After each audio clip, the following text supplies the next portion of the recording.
बरसात की एक शाम बख्शीगंज गांव के दो लोग भोलू की चाय की दुकान पर बैठे हैं। उनके चेहरों से साफ दिख रहा था कि वो लोग काफी उदास है आज। जहां ये सभी लोग मिलके भोलू की चाय 2-3 कप पी जाते हैं, वहां कोई आज 1 कप चाय तक नहीं पिया। हर कोई गांव की मौजूदा समस्याओं को लेकर बहुत विचलित है। इसी बीच गांव की वर्तमान हेडमास्टर कैलाश उपाध्याय भोलू की चाय की दुकान पर आ पहुंचे।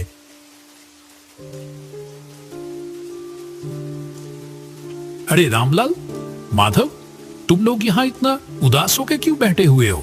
मुझे इस गांव में आए हुए इतने दिन हो गए, मैंने तो कभी तुम लोगों को इतना परेशान नहीं देखा। हमेशा हंसते मुस्कुराते हुए ही देखा है, लेकिन आज अचानक क्या हुआ? आइए मास्टर जी, बैठिए।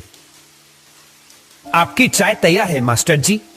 मुझे पता था आप थोड़ी देर में यहाँ आ जाओगे।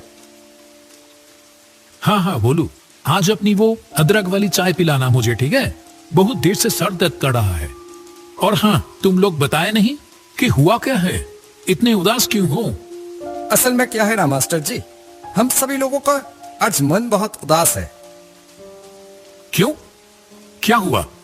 इतने खूबसूरत गांव के लोगों के साथ घुलने मिलने से किसी का भी मन बेहतर हो जाएगा, लेकिन उन्हीं लोगों को आज अचानक क्या हुआ?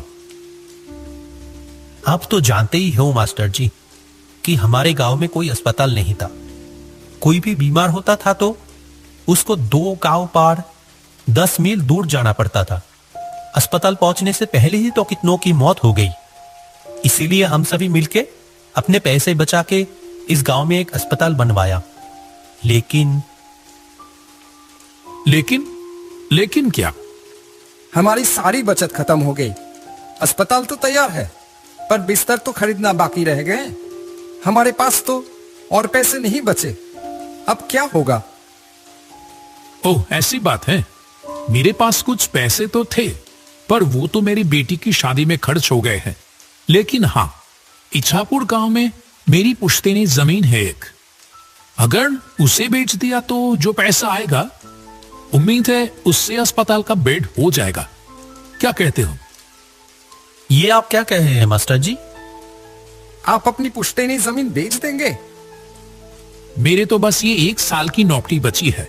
मैंने तो मन बना लिया, जो प्यार यहां मिल रहा है, मैं तो बाकी की जिंदगी यही गुजारूंगा तुम लोगों के साथ। क्यों, नहीं रखोगे क्या? वैसे भी ये तो बड़ा ही पुण्य का काम है। भगवान ऐसे अवसर बार बार नहीं देते। रामलाल, माधव और भोलू की आंखों में जैसे आंसू आ गया हो। तीनों ने हाथ जोड़कर कैलाश मास्टर का शुक्रिया अदा किया। अरे ये क्या कर रहे हो? अच्छा सुनो, हम लोग कल ही निकल जाएंगे। काफी समय से कुछ लोग मुझसे वो जमीन खरीदना चाहते थे। देखते हैं, अगर इस बार बात हुई तो उनको ही बेच देंगे। अगले दिन सुबह कैलाश, रामलाल और माधव इछापुर गांव की ओर चल पड़े।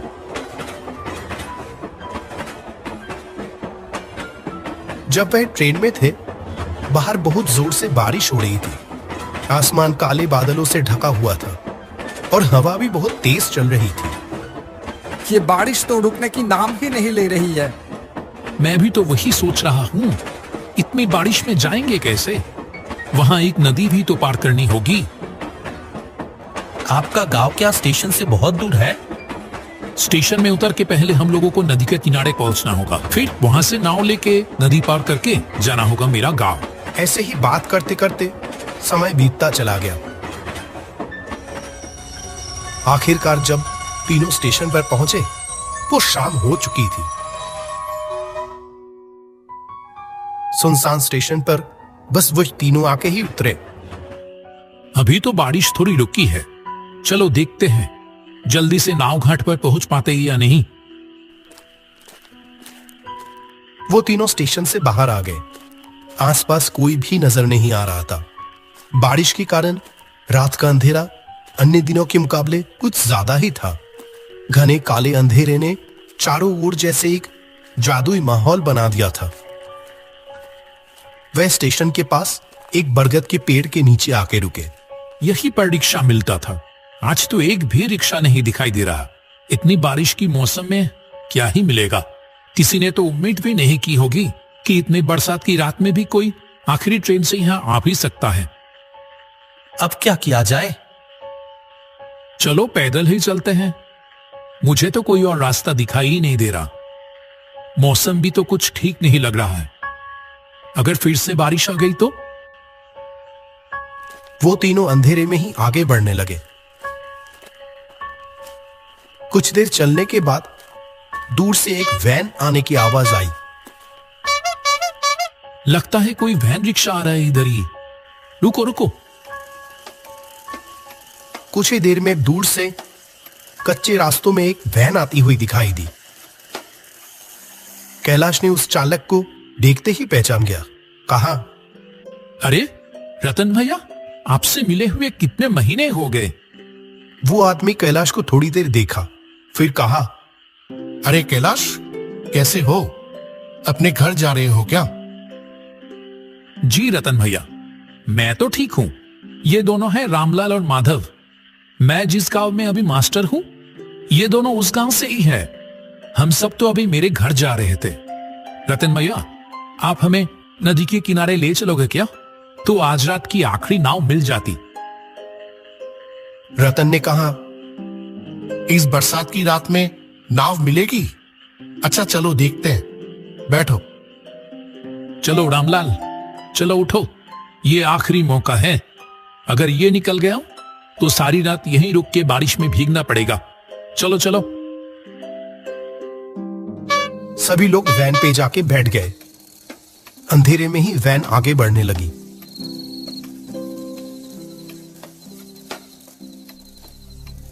कुछ देर बाद कैलाश ने रतन से पूछा, आपकी तो इतनी उम्र हो गई रतन भैया, फिर भी आप अभी भी वैन चलाते हो? आपको तकलीफ नहीं होता? तकलीफ? हाँ, होता था पहले, अब नहीं होता है। पहले होता था, अब नहीं होता है। इसका क्या मतलब है? वो कुछ नहीं। तुम तो बहुत दिनों बाद इछापुर गांव आए हो। हम लोगों को तो भूल ही गए हो तुम। नहीं नहीं, ऐसी बात नहीं है रतन भैया। दरअसल काम के सिलसिले में मैं अभी जहां रहता हूं, वहां से आमतौर पे आना जाना हो नहीं पाता है।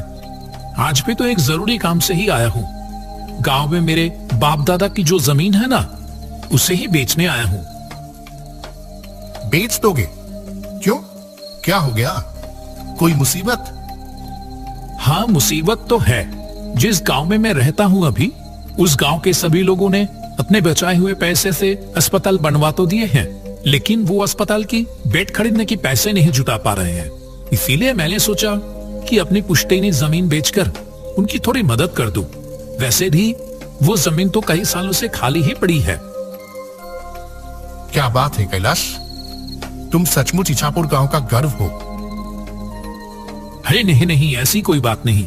ये देखो ना, ये रामलाल, माधव, ये सभी भी किसी से कम है क्या? ऐसे ही बातचीत चलते चलते सभी लोग नदी के किनारे आ पहुंचे। जब वो तीनों नदी की ओर देखें, तब नदी बहुत तेज बह रही थी। जो नदी हर वक्त शांत रहती थी, वह आज बिल्कुल अलग दिख रही थी। नदी के किनारे कुछ नाव बंधी हुई थी, लेकिन चलाने वाला कोई भी दिखाई नहीं दिया। जो सोचा था वही हुआ। एक भी माझी घाट पर नहीं है। वैसे भी इतनी रात हो गई है, और फिर बारिश। कोई क्यों ही रहेगा अभी? ये तो बड़ी मुसीबत हो गई मास्टर जी। आज रात बारिश में भीगकर ही गुजारना पड़ेगा लगता है। अब क्या होगा मास्टर जी? आसमान का हाल देखा आपने? लगता है बारिश फिर से आने वाली है। आसमान में काले बादल फिर से आना शुरू हो गए।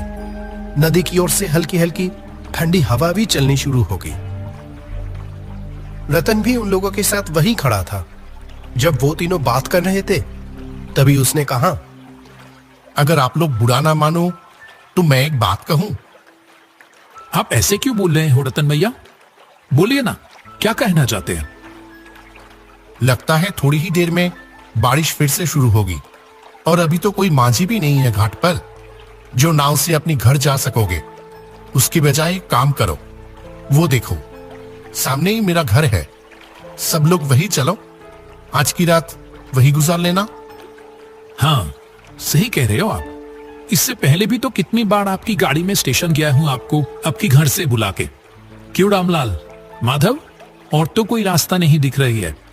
आज की रात वही गुजार लें। रतन भैया आज हमारा कितना बड़ा उपकार किया है, क्या बताओ। हाँ, माधव ने सही कहा। हम रतन भैया के घर पे ही चलते हैं, नहीं तो इस बरसात की रात में बड़ी मुसीबत में पड़ जाएंगे। सभी लोग मिलके रतन की घर की ओर बढ़ने लगे।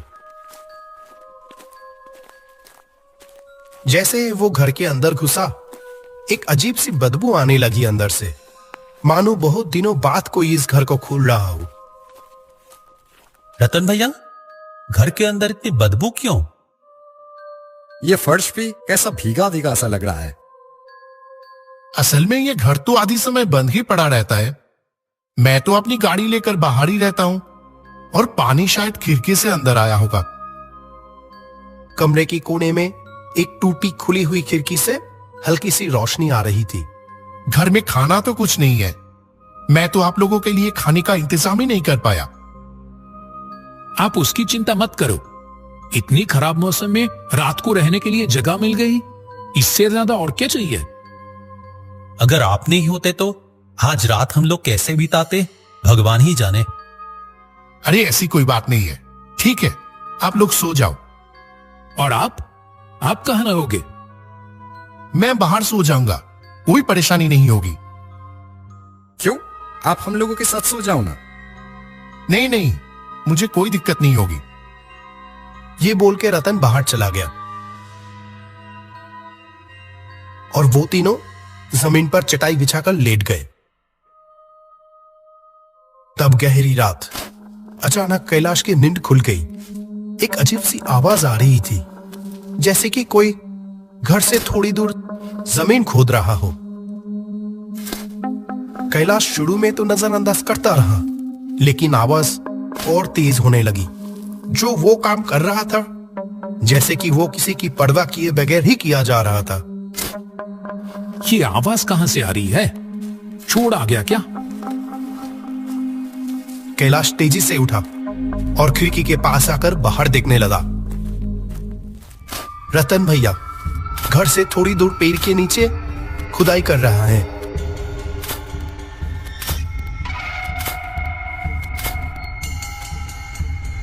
माधव, रामलाल, उठो, जल्दी उठो। मुझे यहां कुछ ठीक नहीं लग रहा है।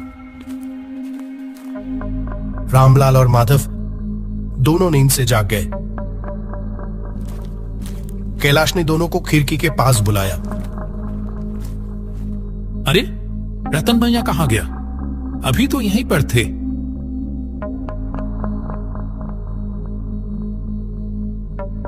आपने ठीक देखा था मास्टर जी? हाँ हाँ बिल्कुल। चलो तो बाहर। वे तीनों घर के पीछे वाले पेड़ की ओर चल दिए। ये देखो, यहाँ पेड़ के नीचे जमीन पर कुछ है लगता है।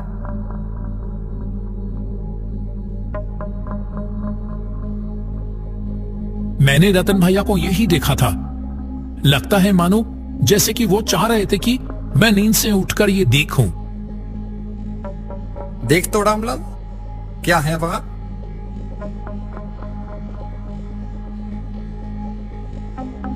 मिट्टी को हाथ से थोड़ा हिलाने पर रामलाल को पैसों से भरी हुई एक कलश दिखाई दी। अरे, इसके अंदर तो बहुत सारे पैसे हैं। सच में? लेकिन ये है किसके? रतन भैया भी कहां चले गए? ठीक है, वो दूसरों की पैसे है, उसकी हमें जरूरत नहीं। वो जैसे था उसको वैसे ही रख दो अच्छे से और चले आओ वहां से। ठीक उसी वक्त वो पेड़ जैसे हिल उठे। तीनों ने ऊपर देखा तो वहां लंबे पैरों वाला एक भयानक चेहरा बैठा हुआ था।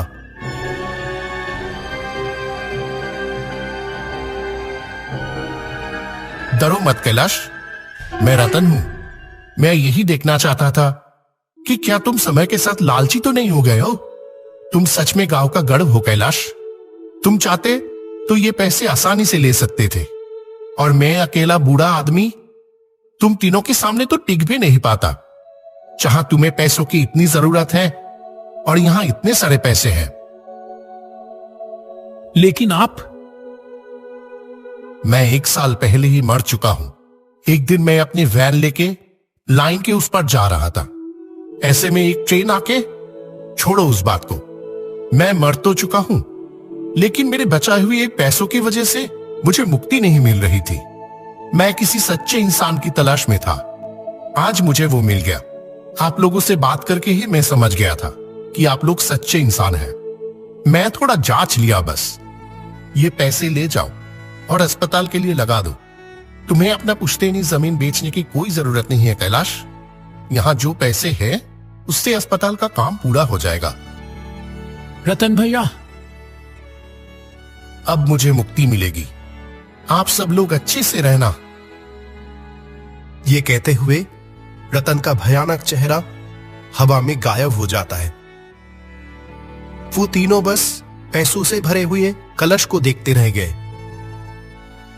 बारिश की रात एक भूतिया घर में बिताए हुए वो पल उन लोगों के मन में पूरी तरह से कैद होके रह गया।